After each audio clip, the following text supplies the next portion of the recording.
आज हम पितामह की वीरता और उनकी निष्ठा पर पूर्ण विश्वास रखते हुए उनके मजबूत कांधों पर कौरवों की सेना के सेनापति का उत्तरदायित्व रखते हैं। दूसरी ओर पांडवों ने श्री कृष्ण की आज्ञा अनुसार द्रौपदी के भाई धृष्टद्युम्न को पांडवों का सेनापति नियुक्त किया। भीष्म पितामह दुखी और चिंताग्रस्त हो गए थे, क्योंकि हालात ने यह निश्चित कर दिया था कि अब युद्ध होगा। अर्जुन भैया, कल सूर्य उदय से सूर्य अस्त तक मैं कुरुक्षेत्र की धरती को कौरवों के रक्त से लाल कर दूंगा। हाँ नकुल, ये द्यूत सभा नहीं रणभूमि है, जहां हार जीत का फैसला मामा शकुनी के पास से नहीं, मेरे बाण करेंगे। और मेरे बाण कौरवों को इस बात का ज्ञान भी भली भांति करा देंगे कि द्यूत में किए गए उनके छल कपट के परिणाम कितने भयंकर हैं। कौरवों के तेजस्वी कुल में दुर्योधन और दुशासन के दुष्कर्मों से जो पाप इकट्ठा हुआ है, उसका बोझ आपके लिए तो क्या, धरती मैया के लिए भी भारी है। धृतराष्ट्र, तुम जानते ही हो ना, कल से कुरुक्षेत्र में महायुद्ध आरंभ होने वाला है। जानता हूं, और ये भी नहीं जानते कि इस युद्ध के कारण यह भूमि सैकड़ों राजाओं, हजारों योद्धाओं का रक्त प्राशन करेगी।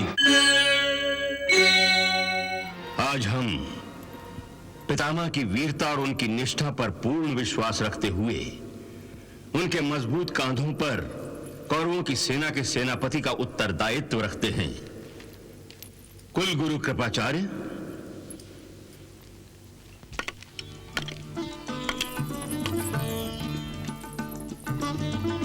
इधर कौरवों ने भीष्म पितामह को अपना सेनापति बनाया।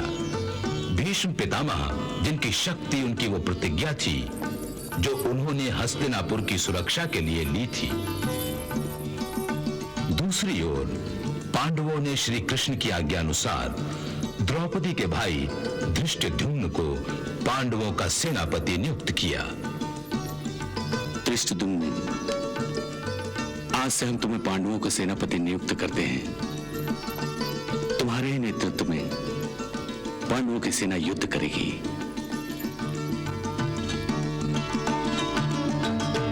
जो आज्ञा महाराज। धृष्टद्युम्न को सेनापति बनाने के निर्णय से द्रौपदी के पिता महाराज द्रुपद बहुत प्रसन्न हुए।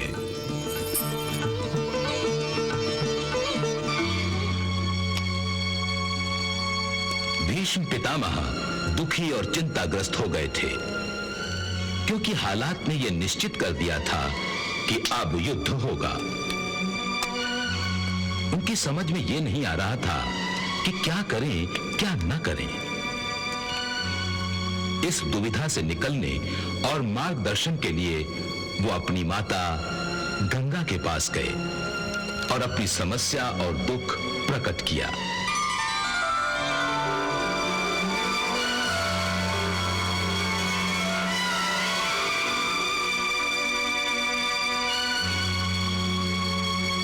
मैं टूटकर बिखर रहा हूं माते, टूटकर बिखर रहा हूं। जिस हस्तिनापुर के लिए मैंने अपने सारे सुखों का त्याग किया था,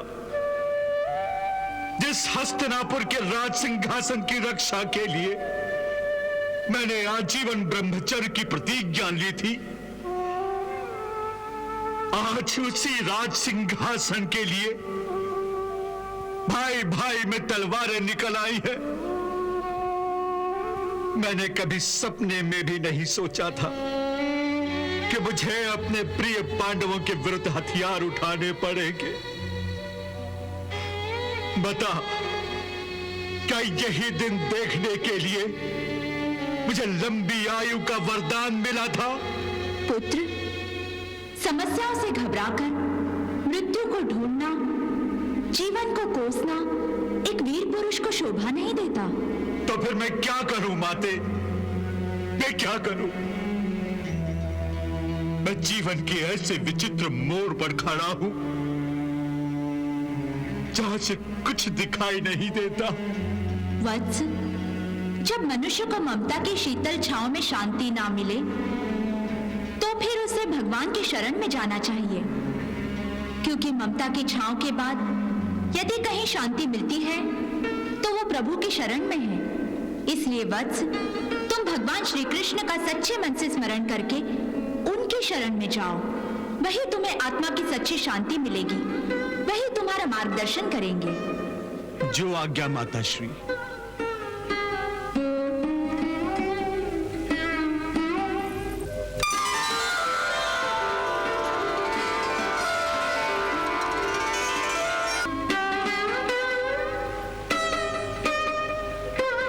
हे जनार्दन, हे श्री कृष्ण,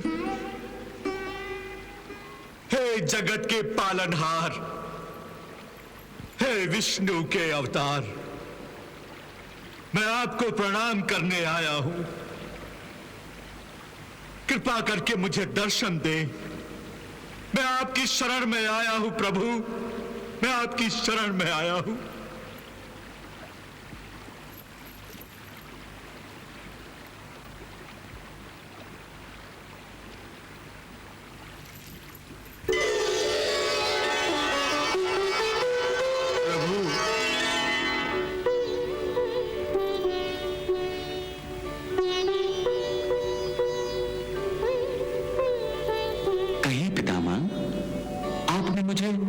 किस लिए स्मरण किया है? हे करुणानिधान, मैं जीवन में जब भी उदास और निराश हो जाता हूं, किसी धर्म संकट में पड़ जाता हूं, तो अपनी मां गंगा माता के आंचल में जाकर छुप जाता हूं। गंगा माता के दर्शन मात्र से ही मेरी सारी चिंताएं दूर हो जाती हैं, मुझे शांति मिल जाती है। परंतु प्रभु, आज प्रथम बार मुझे ममता की छांव में भी शांति नहीं मिली। प्रभु, मेरी ये दशा देखकर माता गंगा ने मुझे आपकी शरण में आने को कहा। इसीलिए प्रभु, मैं आपके प्रभुत्व की शरण में आया हूं। हे पितामह, इस समय आपका मन ऐसे दोराहे पर खड़ा है जहां से एक रास्ता धर्म तो दूसरा अधर्म की ओर जाता है। आपकी आत्मा धर्म और कर्तव्यों के घने जंगल में भटक रही है। परंतु पितामह, आप तो महाज्ञानी हैं, धर्मज्ञ हैं। जिस प्रकार आपने अपनी प्रतिज्ञा पूरी करने के लिए स्वयं अपने गुरुदेव परशुराम जी के साथ युद्ध किया था, उसी प्रकार हस्तिनापुर और उसके राज सिंहासन की रक्षा करना भी आपका धर्म है, परम कर्तव्य है। अतः आप निसंकोच होकर कौरवों की ओर से युद्ध करके अपने धर्म का पालन कीजिए, अपने कर्तव्य को निभाइए। प्रभु, मैं इस कठिन कर्तव्य को निभाने का प्रयास अवश्य करूंगा। मैं ये प्रयास अवश्य करूंगा प्रभु।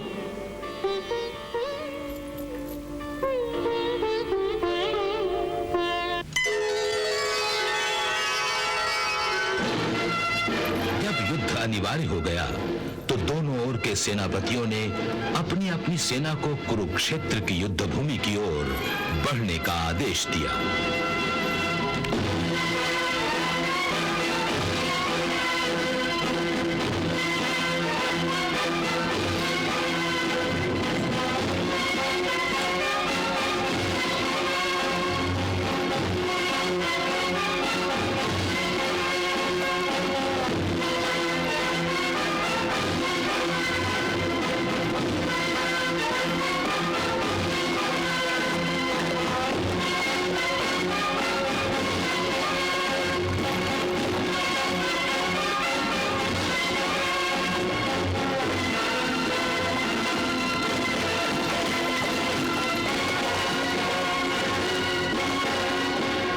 पितामह भीष्म, कौरव सेनापति, अपनी समस्त सेना को कुरुक्षेत्र की ओर प्रस्थान का आदेश देता हूं।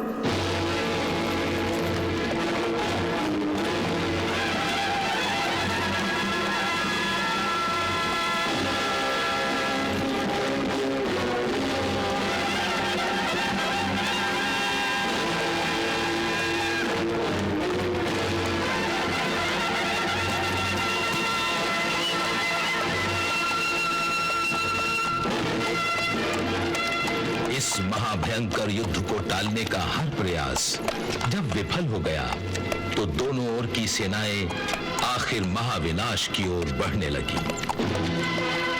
घुड़सवार, पैदल और हाथी दल युद्ध भूमि में पड़ाव डालने के लिए बढ़ते जा रहे थे। योद्धाओं की संख्या को देखकर यूं लग रहा था जैसे कुरुक्षेत्र में योद्धाओं की बाढ़ आ गई थी, जिसने सारी युद्ध भूमि को ढक लिया था।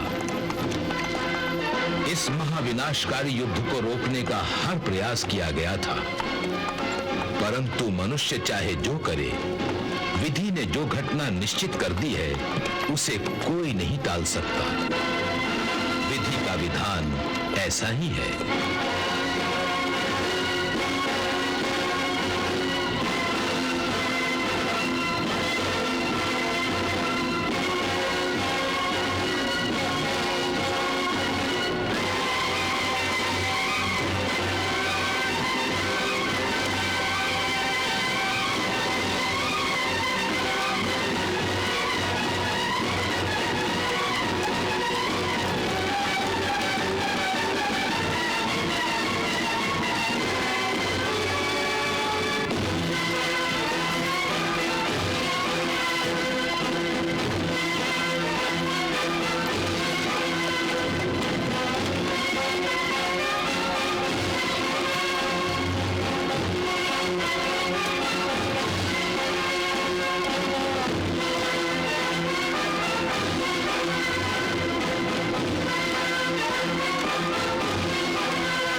क्षेत्र में जब सेनाओं ने पड़ाव डाल दिया, शिविर लग गए, तो हर योद्धा उत्सुकता से युद्ध के नगाड़ों पर चोट पड़ने की प्रतीक्षा करने लगा।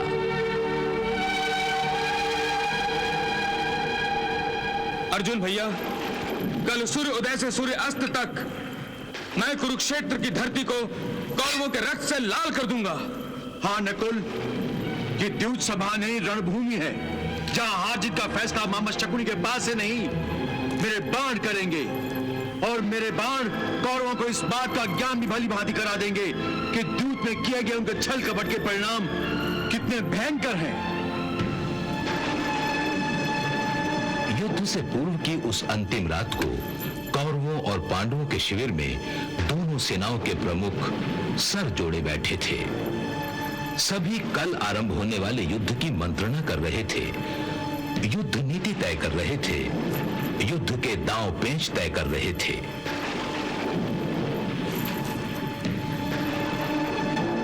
इस भयानक और अंधियारी रात में बिजलियां कड़क कड़क कर आने वाले युद्ध के विनाश की घोषणा करके जैसे सबको डराना चाहती थी, मगर उन बिजलियों का सबसे विचित्र प्रभाव द्रौपदी पर पड़ रहा था। वो भयभीत होने की जगह हर्ष और उत्साह से प्रफुल्लित हो रही थी।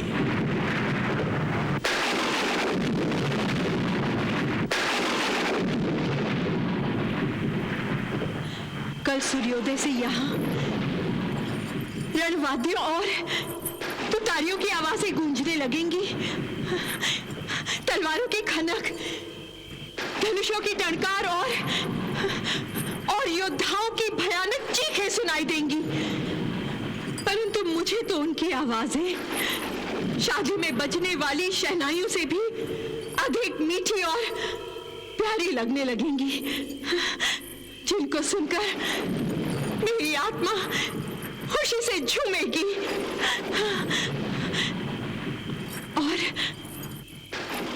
कल आरंभ होने वाले युद्ध में दुष्ट दुशासन के रक्त से जब मैं अपने बालों को धोऊंगी, तब संसार को यह संदेश मिलेगा कि एक नारी के मान सम्मान का मोल हजारों लाखों पुरुषों के रक्त से कहीं अधिक है, कहीं अधिक। वास्तविकता बड़ी भयानक है आचार्य, वास्तविकता बड़ी भयानक है। हाँ पितामह, हाँ। समझ में नहीं आता ये हमारे किस जन्म का पाप है। भाग्य हमें किस मोड़ पर ले आया है। ये कैसा धर्म संकट है पितामह, ये कैसा धर्म संकट है। कल भाई से भाई लड़ेगा।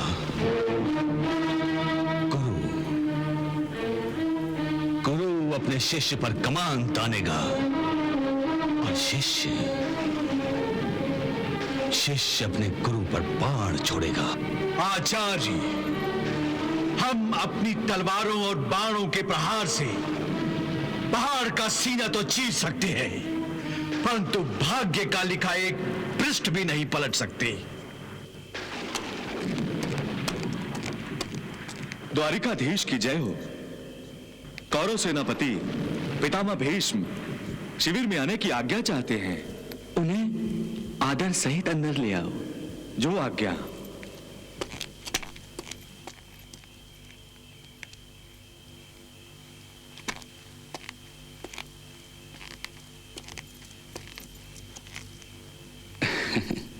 द्वारिकाधीश प्रणाम।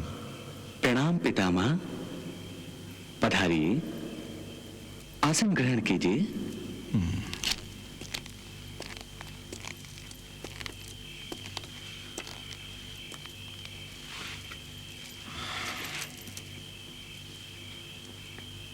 मेरे भाग्य में चैन से बैठना लिखा ही कहां है द्वारिकाधीश।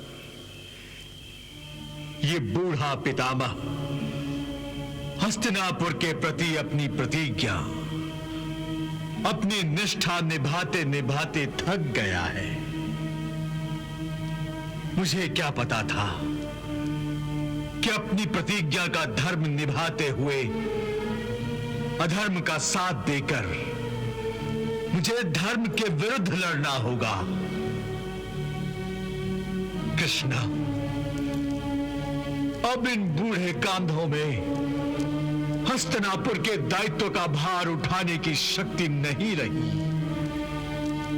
शक्ति नहीं रही कृष्णा। नहीं पितामह, आपके कांधे बूढ़े अवश्य हो गए हैं, परंतु शक्तिहीन नहीं। कौरवों के तेजस्वी कुल में दुर्योधन और दुशासन के दुष्कर्मों से जो पाप इकट्ठा हुआ है, उसका बोझ आपके लिए तो क्या, धरती मैया के लिए भी भारी है। जिस कुल में आप और महात्मा विदुर जैसे तपस्वियों का अपमान होता है, द्रोणाचार्य और कृपाचार्य जैसे गुरुओं की अवहेलना होती है, द्रौपदी जैसी पतिव्रता नारी की लाज के साथ खिलवाड़ किया जाता है, उस कुल का नाश तो आवश्यक हो जाता है पितामह, आवश्यक हो जाता है। मैं इसी विनाश से तो बचना चाहता हूं कृष्णा। मेरी बूढ़ी आंखें इस विनाश को कैसे देख पाएंगी? क्या इससे बचने का कोई रास्ता है? पितामह, पांडवों ने तो अपनी ओर से शांति का अंतिम प्रयास करके देख लिया, जिसे विफल करके कौरवों ने निराशा के अंधकार को और बढ़ा दिया है। फिर भी मुझे इस निराशा के घोर अंधकार में आशा की एक किरण दिखाई दे रही है। आशा की किरण? हाँ पितामह, आपके ज्येष्ठ भ्राताश्री भगवान वेदव्यास ही वो आशा की एक किरण है जो कुरु वंश के ऊपर छाई विनाश की काली घटाओं के बीच चमक रही है। यदि भगवान वेदव्यास महाराज धृतराष्ट्र से जाकर मिलें और उन्हें समझाएं तो हो सकता है यह महायुद्ध, यह महाविनाश थम जाए। भ्राताश्री भगवान वेदव्यास,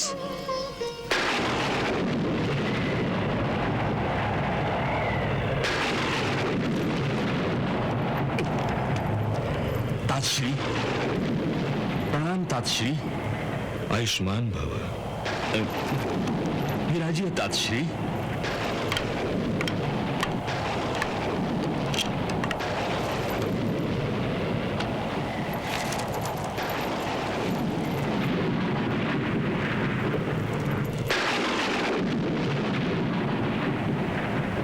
तातश्री, इस भयानक तूफानी रात में आप अचानक यहाँ? सब कुशल तो है? कुशल ही तो नहीं है, कुशल ही तो नहीं है महाराज धृतराष्ट्र। चारों महासागरों में प्रलय जैसा तूफान आया हुआ है, जिनकी प्रलयकारी लहरों को देखकर साधारण मनुष्य की धड़कनें बंद हो रही हैं। कैलाश, मंदार, हिमगिरी आदि पर्वतों से विचित्र और भयंकर आवाजें सुनाई दे रही हैं। तपस्वियों, ऋषि मुनियों का कहना है कि यह अशुभ संकेत है। अशुभ संकेत? हाँ, अशुभ संकेत। और यही अशुभ संकेत जो तुम्हारे अंतर्चक्षु देखकर भी अनदेखा कर रहे हैं, और मैं तुम्हें दिखाने आया हूं। धृतराष्ट्र, तुम जानते ही हो ना, कल से कुरुक्षेत्र में महायुद्ध आरंभ होने वाला है। जानता हूं।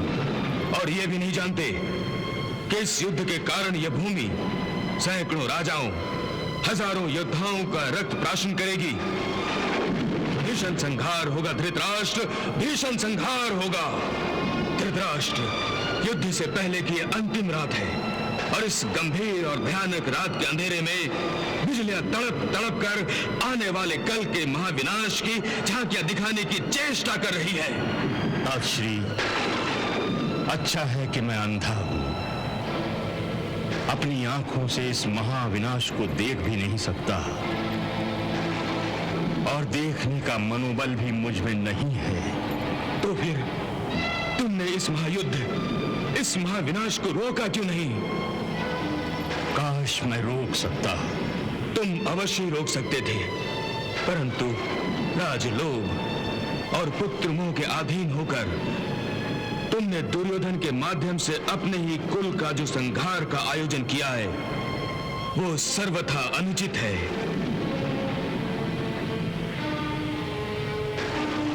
हे नरेंद्र, अब भी अधर्म का मार्ग त्याग कर धर्म का मार्ग अपना सकते हो, अपने पुत्रों को धर्म का मार्ग दिखा सकते हो। पांडवों का राज लौटा दो और दोनों परिवार सुख शांति के साथ अपने अपने पुत्रों के साथ जीवन बिताओ। हे तात,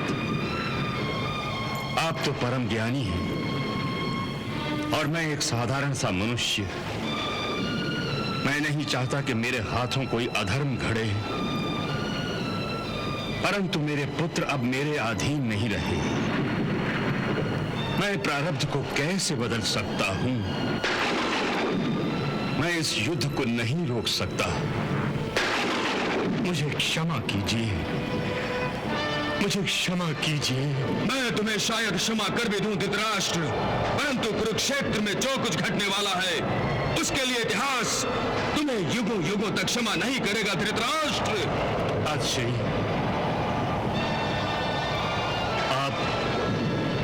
आप मुझसे रुष्ट मत होइए, और मेरी एक विनती सुनिए। मैं देख नहीं सकता, परंतु यदि आप अपनी तपस्या के प्रभाव से संजय को युद्ध के संदर्भ में सब कुछ देखने के लिए दिव्य दृष्टि प्रदान करें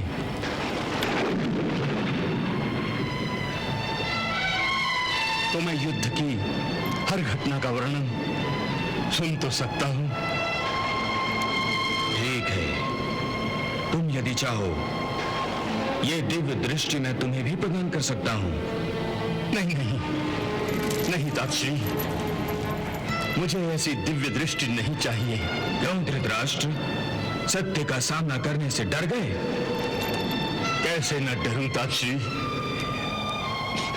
मैं राजा अवश्य हूं, परंतु मेरे सीने में भी एक बाप का दिल है। परंतु एक स्वार्थी बाप का, इसलिए तुम्हें स्वार्थ का दंड अवश्य मिलेगा।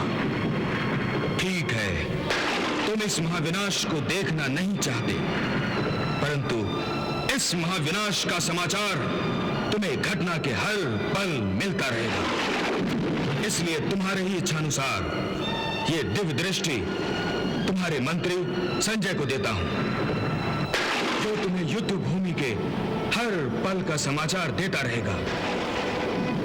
युद्ध की पीड़ा से तुम एक पल भी मुक्त नहीं हो सकोगे धृतराष्ट्र, एक पल भी नहीं। संजय, तुम दिव्य दृष्टि ग्रहण करने के लिए तैयार हो जाओ। भगवान की जैसी इच्छा।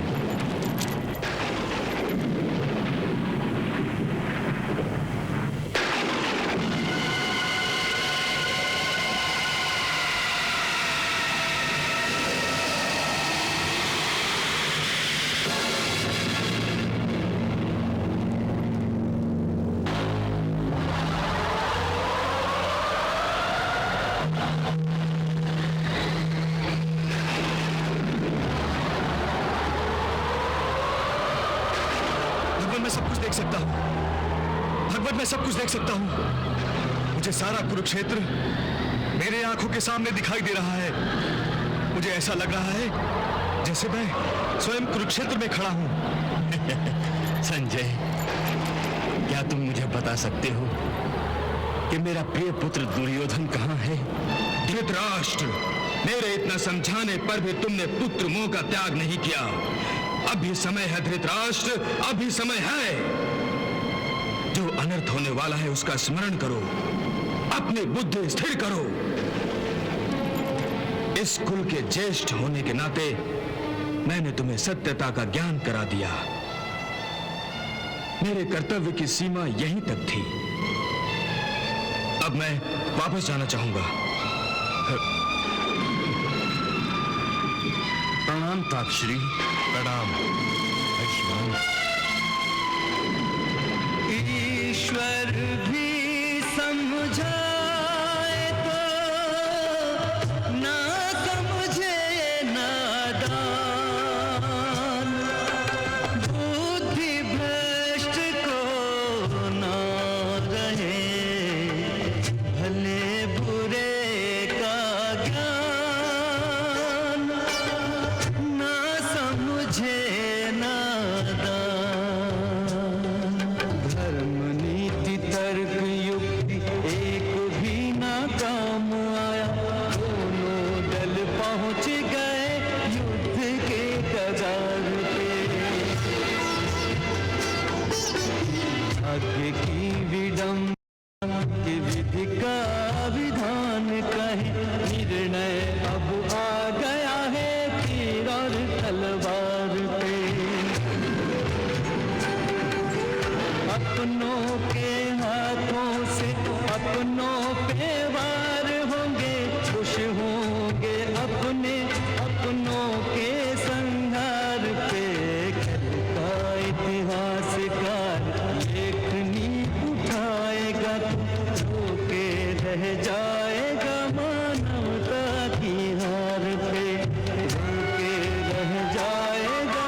जब स्वयं भगवान श्री कृष्ण इस युद्ध में मेरे साथ हैं, तो फिर विजय प्राप्ति में कोई आशंका है क्या?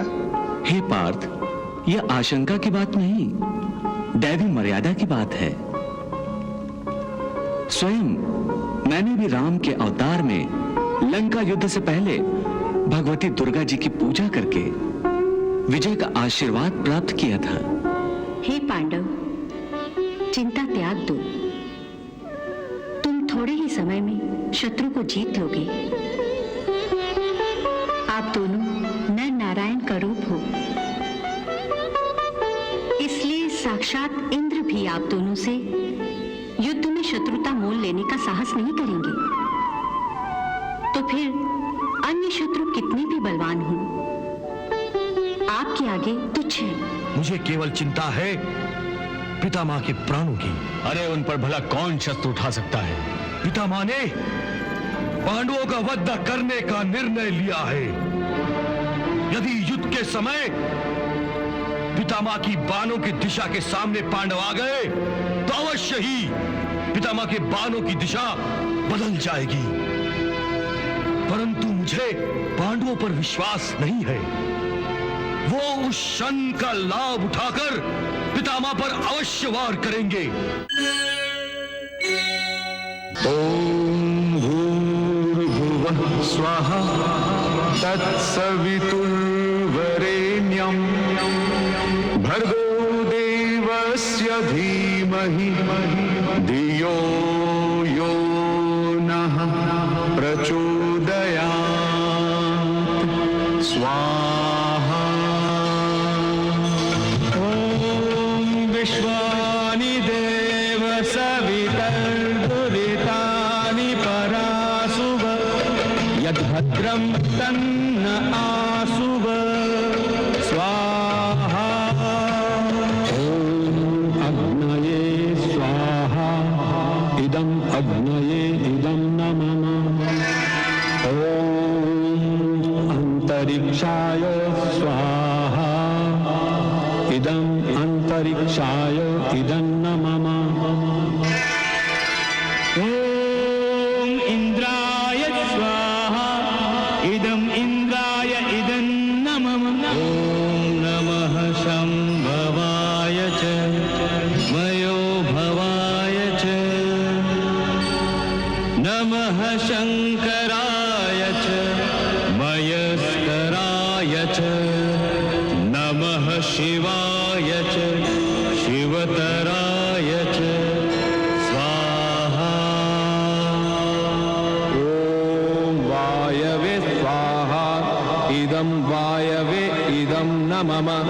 ओम भूर्भुवः स्वाहा तत्सवितुर्वरेण्यं भर्गो देवस्य धीमहि धियो यो नः प्रचोदयात् स्वाहा। हिरण्यगर्भः समवर्तताग्रे भूतस्य जातः पतिरेक आसीत् सदाधार पृथिवीं द्यामुतेम तस्मै देवाय हविषा विधेम।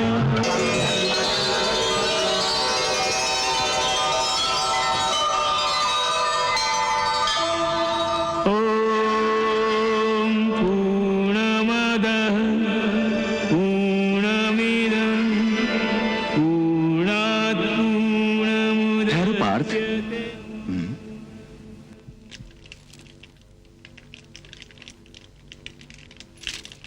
हवन कुंड में पूर्ण आहुति देने से पहले विजय प्राप्ति के लिए तुम्हें माता दुर्गा की पूजा करनी चाहिए। विजय प्राप्ति के लिए? हाँ, विजय प्राप्ति के लिए। हे केशव, जब स्वयं भगवान श्री कृष्ण इस युद्ध में मेरे साथ हैं, तो फिर विजय प्राप्ति में कोई आशंका है क्या? हे पार्थ, यह आशंका की बात नहीं, दैवी मर्यादा की बात है।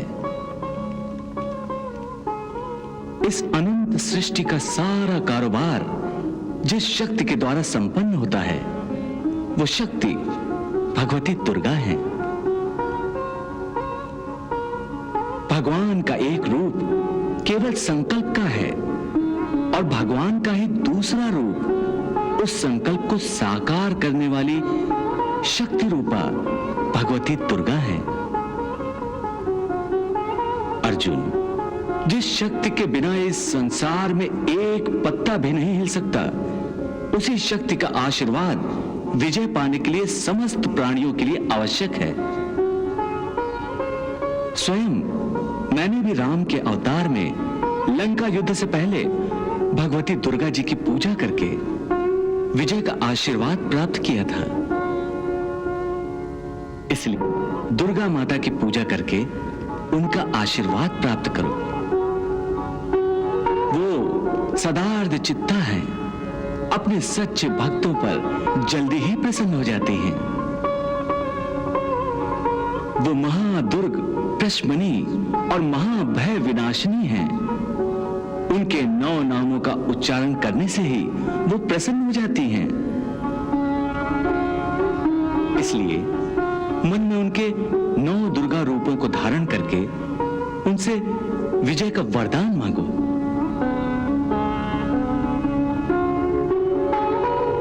जो आज्ञा मधुसूदन।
मुझको वर दे,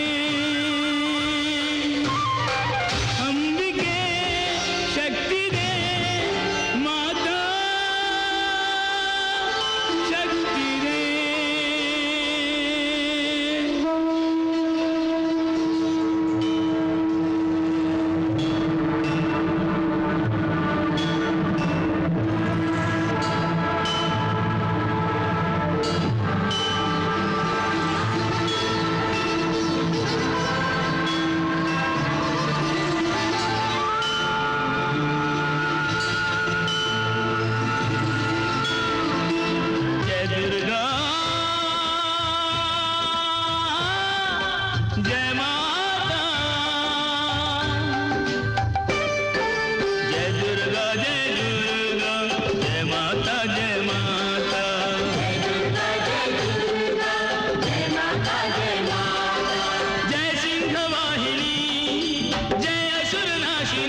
प्रणाम माते।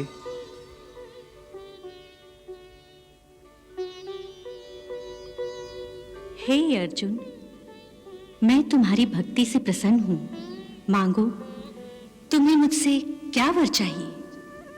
हे मां दुर्गे, हे शत्रु संहारिणी, मुझे इस धर्म और अधर्म के युद्ध में धर्म के शत्रुओं का संहार करने की शक्ति प्रदान कीजिए। मां, मुझे विजय श्री का आशीर्वाद दीजिए।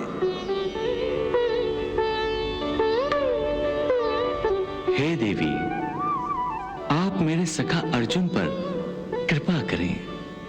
ये धर्म के मार्ग पर चल रहा है। जिन्होंने इस पर अन्याय किया है, उन्हें युद्ध में पराजित करके ये विजय श्री को धारण करे, ऐसा आशीर्वाद अर्जुन को दीजिए। हे पांडव, चिंता त्याग दो।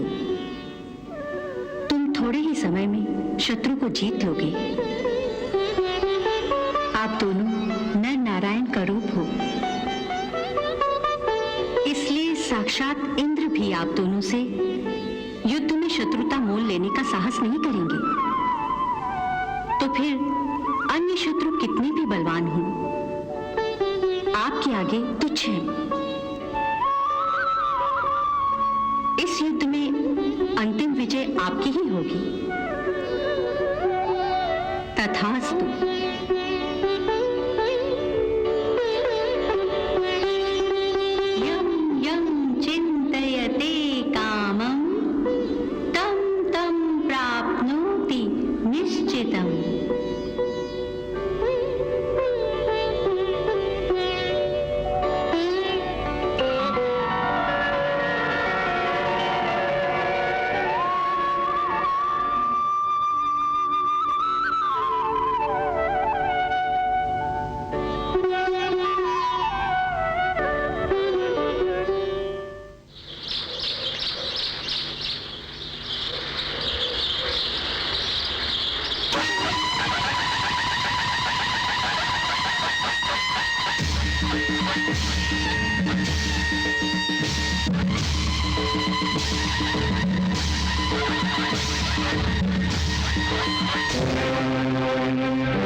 संशय और शंका की जो छाया इस युद्ध क्षेत्र में थी, वही छाया, वही शंका और वही डर हस्तिनापुर के राजमहल में बैठे हुए धृतराष्ट्र के दिल पर भी छाया हुआ था।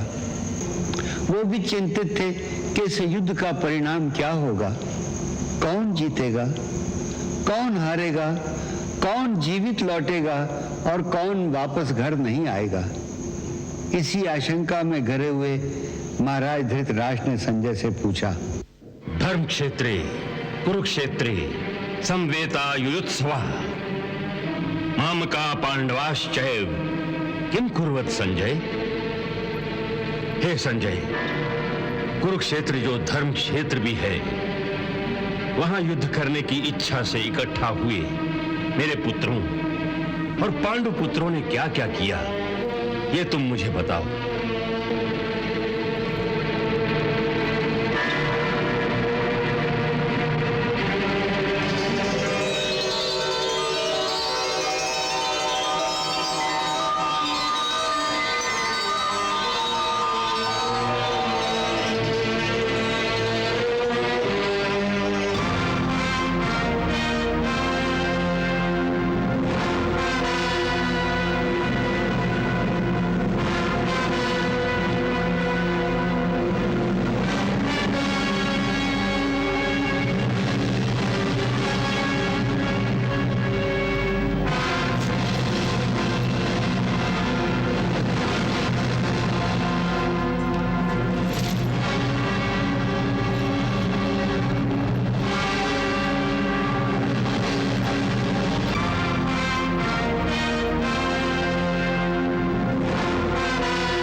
महाराज, इस समय दोनों ओर की सेनाएं अपने अपने अस्त्रों शस्त्रों से सुसज्जित होकर युद्ध के मैदान में एक दूसरे के सामने अपनी सेनाओं का मोर्चा बनाकर खड़ी हो गई हैं।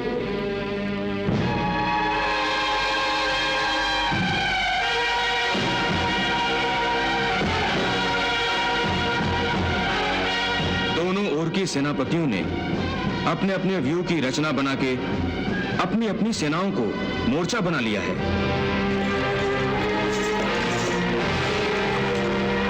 महाराज, वासुदेव श्री कृष्ण सबसे पहले अर्जुन का रथ लेकर अपने सेनापति धृष्टद्युम्न के पास आए हैं। प्रणाम द्वारिकाधीश। विजयी भव। प्रणाम पार्थ। प्रणाम सेनापति। हे अर्जुन, मुझे पूर्ण विश्वास है कि तुम अपने पराक्रम से इस महायुद्ध में पांडवों को विजय प्राप्त करवाओगे। हे सेनापति, कृपया आपके द्वारा रची इस व्यूह रचना में मुझे अपना स्थान बता दीजिए। हे अर्जुन, मेरी इस व्यूह रचना का मुख्य उद्देश्य सम्राट युधिष्ठिर की रक्षा करते हुए कौरवों से युद्ध करना है। इसलिए बलि भीम को मैंने सम्राट के बाईं ओर खड़ा किया है और तुम सम्राट के दाईं ओर रहोगे तथा नकुल और सहदेव पीछे से मोर्चा संभालेंगे। हे अर्जुन, कौरवों के बाणों के तीव्र प्रवाह को रोकने का दायित्व तुम्हारा होगा। जो आज्ञा सेनापति।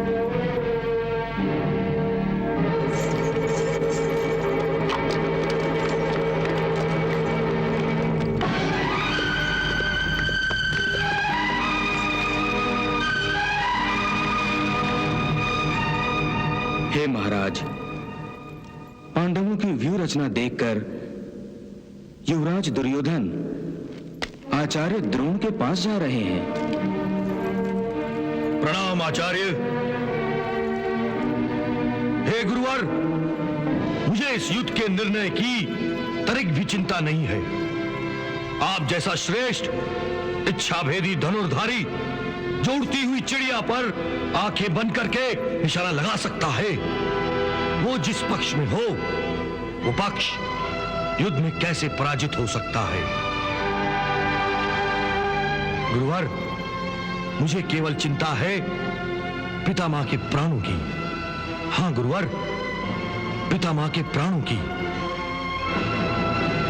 पितामह के प्राणों की? अरे उन पर भला कौन शस्त्र उठा सकता है? यही हमारी भूल है गुरुवर। पितामह ने पांडवों का वध करने का निर्णय लिया है। यदि युद्ध के समय पितामह की बाणों की दिशा के सामने पांडव आ गए तो अवश्य ही पितामह के बाणों की दिशा बदल जाएगी। परंतु मुझे पांडवों पर विश्वास नहीं है। वो उस क्षण का लाभ उठाकर पितामह पर अवश्य वार करेंगे। हाँ गुरुवर, अवश्य वार करेंगे। यही मैं कहने आया था। गुरुवर, आप और पितामह जब तक मेरे पक्ष में हैं, मुझको कोई हरा नहीं सकता, कोई हरा नहीं सकता।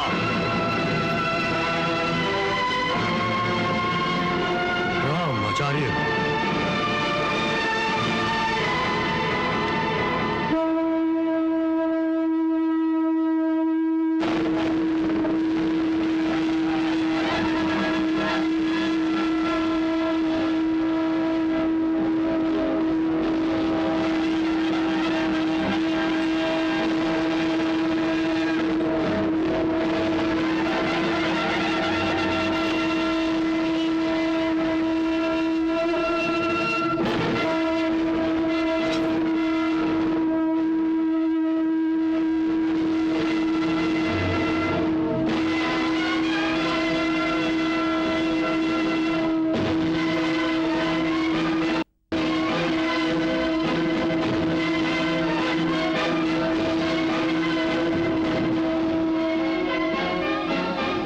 संजय, तो क्या युद्ध की घोषणा हो गई? नहीं महाराज। क्यों? घोषणा होने से पहले अर्जुन ने अचानक श्री कृष्ण से कहा, हे केशव, मैं कौरवों की सेना का अवलोकन करना चाहता हूं। मेरा रथ दोनों सेनाओं के मध्य में ले चलो। तो तुम देखना चाहते हो कि दुर्योधन को विजयी बनाने के लिए कौन कौन योद्धा सम्मिलित हुए हैं और तुम्हें किस किस से युद्ध करना होगा? हाँ केशव, मैं यही देखना चाहता हूं। चलो, मेरा रथ दोनों सेनाओं के मध्य में ले चलो।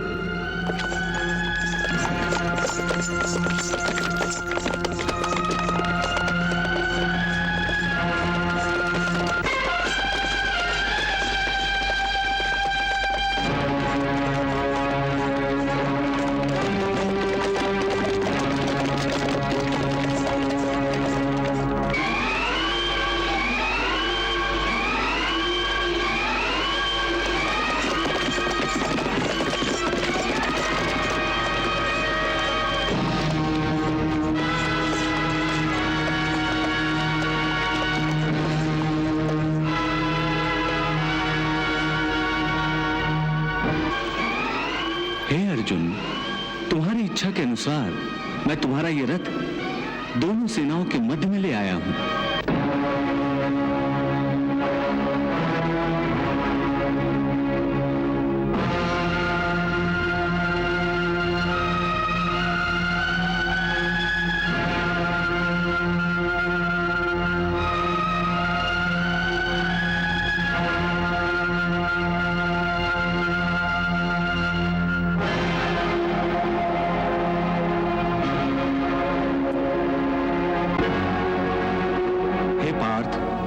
कौरवों की सेना की ओर देखने से पहले एक बार तुम अपनी सेना की ओर देख लो।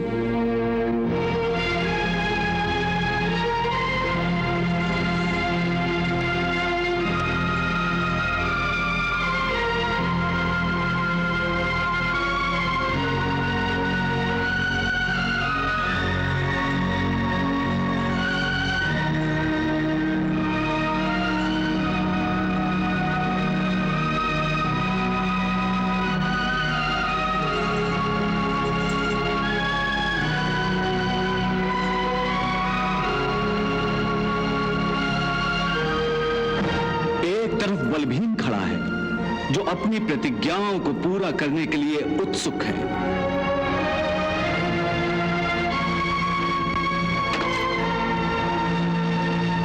सेना के मध्य में तुम्हारे ज्येष्ठ भ्राता श्री धर्मराज युधिष्ठिर हैं और उनके बाएं और दाएं नकुल और सहदेव।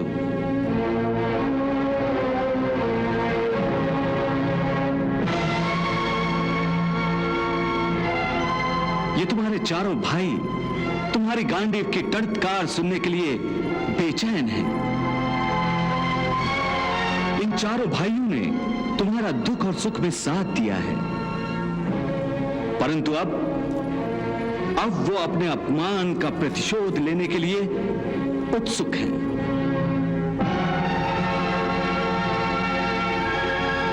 और वो देखो, तुम्हारा अपना पुत्र अभिमन्यु, जो नवी नवेली दुल्हन उत्तरा को आशंकाओं के घेरे में अकेले छोड़कर रणभूमि पर खड़ा है।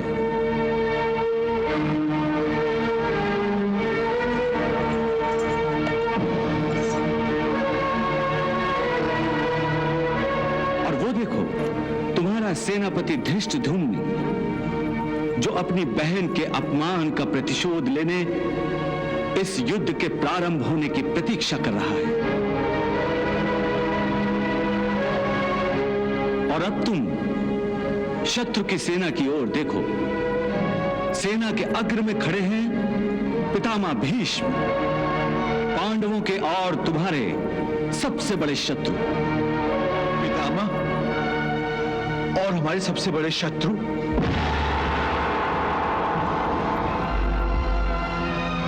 हाँ पार्थ, क्या तुम नहीं जानते? पितामह जैसा धनुर्धारी इस त्रिलोक में दूसरा और कोई नहीं है। पितामह ने परशुराम जैसे अलौकिक धनुर्धर को भी परास्त किया है। केवल उनके शौर्य और पराक्रम पर ही दुर्योधन ये युद्ध कर रहा है। पितामह कौरवों की विजय का आश्वासन है। पितामह पर कोई विजय नहीं प्राप्त कर सकता। यदि तुम्हें पांडवों को विजयश्री की माला पहनानी है तो हे अर्जुन, तुम्हें पितामह भीष्म का वध करना होगा। पितामह का वध? हर स्थिति में उनका वध करना होगा। हां धनंजय, केवल पितामह ही नहीं, अब तुम अपने दूसरे महाशत्रु को देख लो। आचार्य द्रोण, तुम्हारे गुरुदेव।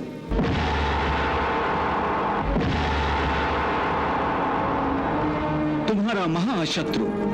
ये तुम क्या कह रहे हो केशव? गुरु द्रोणाचार्य और हमारे महाशत्रु? पार्थ, जो शत्रु पथ पर खड़े हैं उन्हें शत्रु नहीं तो और क्या कहा जाता है? पार्थ, अब वो तुम्हारे मित्र नहीं, वो तुम्हारे गुरु थे, परंतु अब वो तुम्हारे महाशत्रु हैं, क्योंकि वो तुम्हें परास्त करके कौरवों को विजय दिलाने के लिए रणभूमि में उपस्थित हैं। हे पार्थ, तुम तो जानते ही हो, पितामह भीष्म जैसे आचार्य द्रोण भी अजेय हैं। जब तक उनके हाथों में अस्त्र है, तब तक त्रिलोक का कोई भी महावीर उन्हें परास्त नहीं कर सकता। जब तक ऐसे महाशत्रु का तुम वध नहीं करोगे, तब तक पांडव विजय नहीं होंगे। और उनकी दाईं ओर युवराज दुर्योधन, जो तुम्हारे भैया भीम की भांति गदा युद्ध में सर्वश्रेष्ठ है। हे कौन्ते, यदि तुम्हें पांडवों को विजयी बनाना है तो तुम्हें इन सब का वध करना होगा। वध? इन सब का वध? हां, इन सब का वध। यदि तुम इन सब का वध नहीं करोगे तो ये सब तुम्हारा वध कर देंगे, क्योंकि कौरव ये भली भांति जानते हैं कि यदि उन्हें इस युद्ध में विजय प्राप्त करनी है तो उन्हें सर्वप्रथम अर्जुन का वध करना ही होगा। यही युद्ध भूमि का नियम है। यहां वीरों का स्वागत फूलों की माला से नहीं, बाणों से किया जाता है। यहां शत्रु से प्रेम नहीं, उन पर प्रहार किया जाता है। इसलिए इससे पहले कि ये सब तुम्हारा वध कर दें, तुम्हें इन सब का वध करना होगा। मुझे अपने इन ज्येष्ठों का वध करना होगा? पितामह, गुरु द्रोणाचार्य, कृपाचार्य, अश्वत्थामा, मुझे इन सब का वध करना होगा।